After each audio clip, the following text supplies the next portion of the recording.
The second day of the protest by the campaign group Concerned Nigerians, led by popular musician Charles Oputa, also known as Charlie Boy.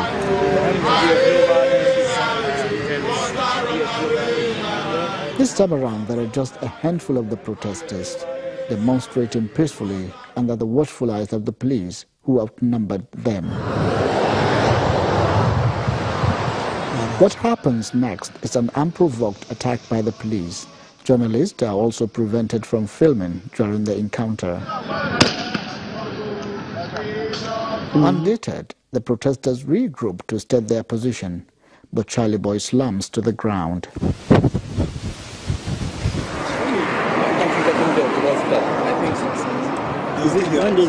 A few hours later, Channel Television caught up with Charlie Boy to narrate his experience.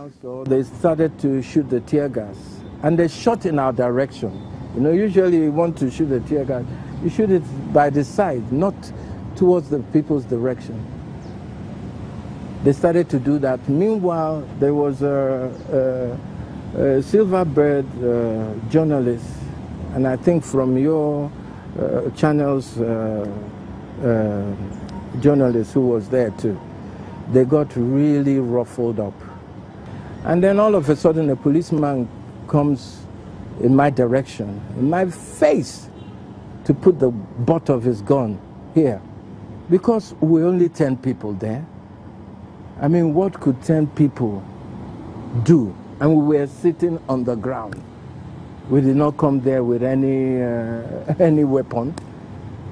What could 10 people do as against about 100, 150 policemen?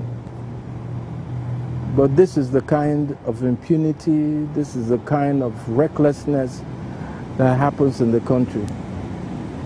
And everybody keeps quiet.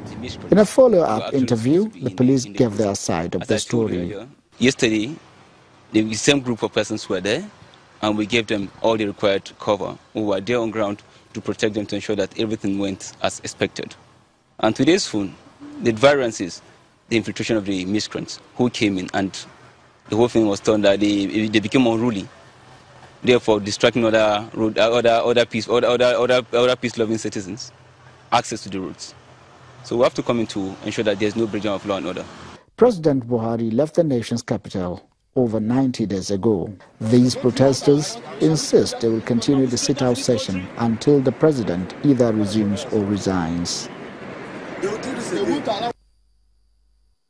Well, let's go ahead and find out, get more details in terms of what transpired and a lot more from the police. Markwe?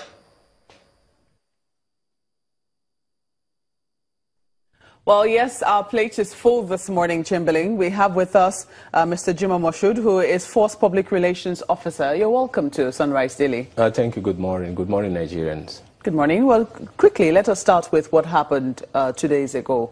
What precisely happened? Because from the visuals that we see that the protesters were not even up to 10, and yet it was seen that there was an all-out force applied to try to disperse them. Why is that? Thank you so much. There's no any all-out force to start with. Yesterday is what we are talking about 10. Day before yesterday, so a different ball game.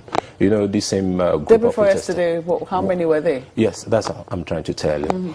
Day before yesterday, because they protested, they started on Monday on the 7th, and police accorded the necessary police presence to ensure that we safeguard their life, the protesters, and other Nigerians that have other means of livelihood to obtain around the area, and equally to protect the life of those who are not equally interested in the protest. And there's no doubt that different groups are around that same day, though not at the same venue.